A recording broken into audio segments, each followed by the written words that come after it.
asifuni agenda yamakapitali yathenga bulalo Krista asifuni agenda yamakapitali yathenga yamakapitali yathenga yamakapitali. The shock in many that don't believe the decision taken by the ANC to expel the SSCP from the alliance with the ANC. That shock actually comes from denialism. People are denying what the ANC is. Banning who don't want to accept what the ANC is. And right now what is happening? The ANC is cleansing itself.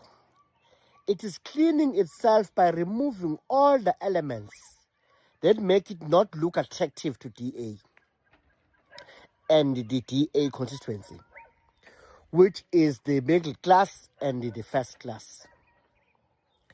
Ukuxoshwa kuka-ACCP kungeminye wemkhankaso kaKhongolose okuzenza ukuthi kube yiqembu elifanelekile ukusebenza ne-DA ukuya phambili ukufeza inhloso zedlanzana elithuthukile kwi-society yethu kanye nalabo abathutheke kakhulu kuthiwa onxiwa. These decisions, they don't come as mistakes. It's clear tactical, strategical, fundamental decisions that the ANC has to take. Ngoba ngokwe-class elirule i-ANC njengamanje, the future is DA constituency. They've realized that the more people develop, the more people get educated, the more people improve their material conditions, the next thing that happens, they move to DA. Because amaqembu njengathi emkhontweni, amaqembu ngampela abantu abayihluphekayo. Ongabathole emjondolo, bathole emakhaya, uthole kuma-farm. I-MK imele abahlupheka ngampela.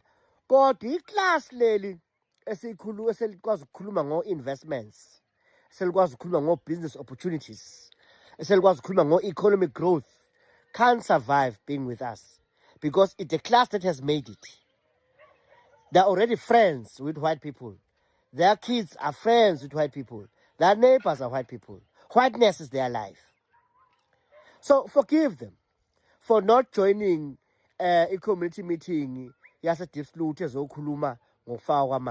have reliable water already. Forgive them for not joining our community meetings. They're not staying in Makai. Forgive them for not attending community meetings.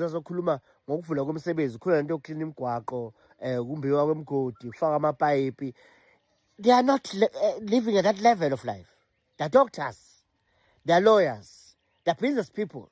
They're already well.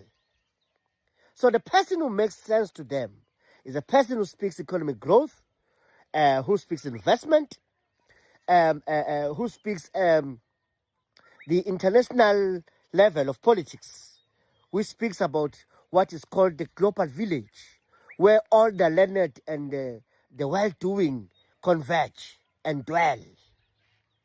You need to understand those social dynamics, those different layers of society, and stop expecting umuntu ohlala emasabhabhu to come ezokhuluma passionately eSoweto ngokuvalwa kwama-pothole. There is not their material condition. So u-ANC uxosha u-SSCP, it because SSCP usanuka iphunga lo Jacob Zuma bayathanda bathandi iphunga lokukhulumela umuntu omnyama.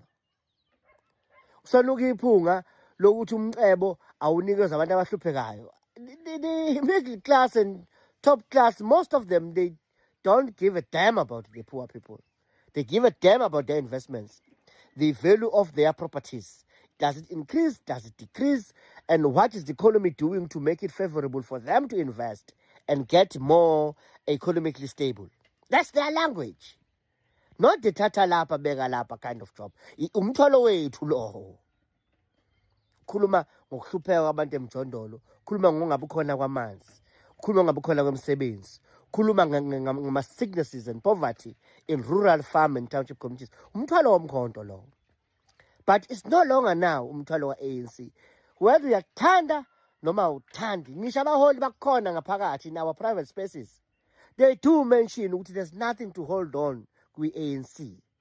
The ANC has changed. The ANC is something else. It is reshaping and redirecting out itself.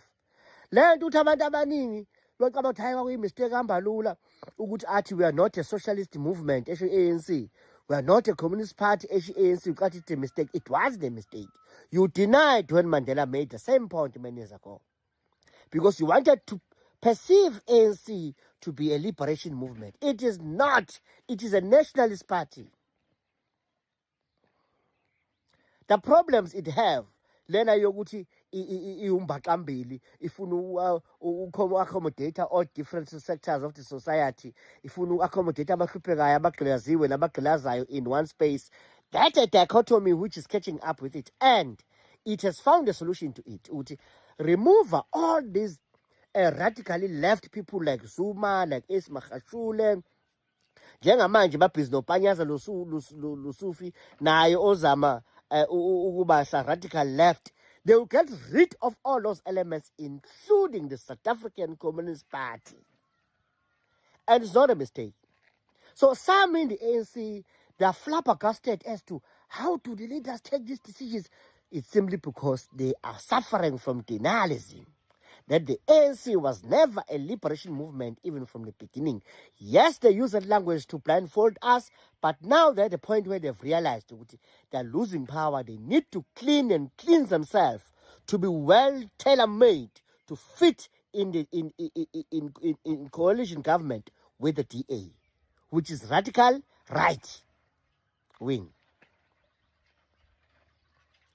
So with that said, ngifuna ukukhuluma nani nenisemkhontweni.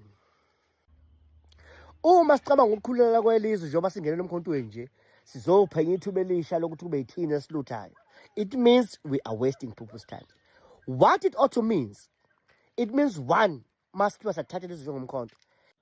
We must now start help people to see reality of this life. You wake up in the morning, you break your back, you go, you make it happen for yourself. It means we must stop making promises that we can't fulfill. Ngoba they've been promised for so many years, isn't it? 3, it means we need to give zero tolerance to corruption and crime. In real sense this time. 4, it means the development emphakathini will have to really bring it this time. Not to keep on saying slogans, but we do not do what we are promising.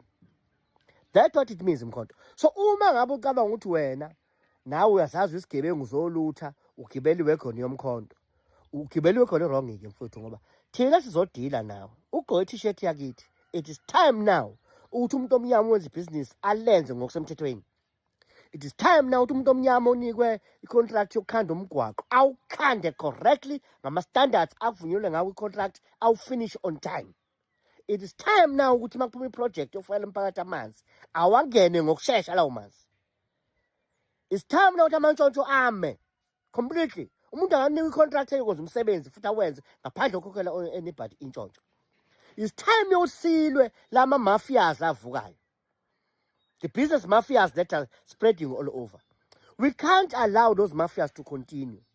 We need to leverage with opportunities in Mkwanas to face crime head on, to face the biggest crime tycoons, including the mafias, head on as Umkhonto, and fix this country once and for all. But we are wasting people's times and are wasting their opportunity to really see development coming to where they are. So, kunalama academics, kunalama professionals. Ayitshentsha ngamanje ipolitiki ayiwadingi. Iyangidinga ke. Leyo mfundo enayo, lawo makhono enawo ukuphatha ama-institutions correctly, following proper governance and procedures, producing clean audit findings. Siyayidinga lawo ma-skills nibuye nizosisiza la kuhulumeni to fix South Africa once and for all. And Umkhonto is the best opportunity to do that. Ake nibuke nayo ivideo kaMsholozi to hear what I'm trying to say. This is a vehicle to cross the big rivers, including the sea. to arrive where we're supposed to arrive.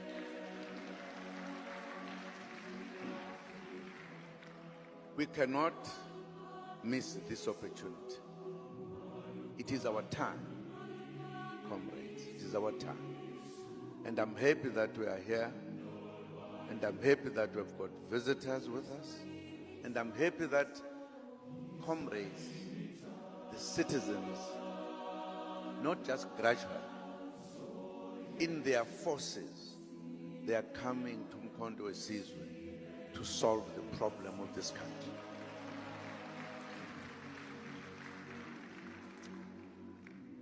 We are going to be together. Some people are trying their best to stop us, but unfortunately, we are unstoppable.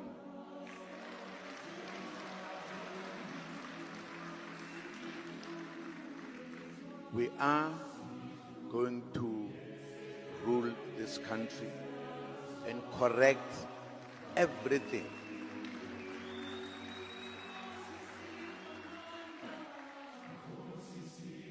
Whether people do whatever tricks, the tricks are not going to work. The time of the tricks is gone.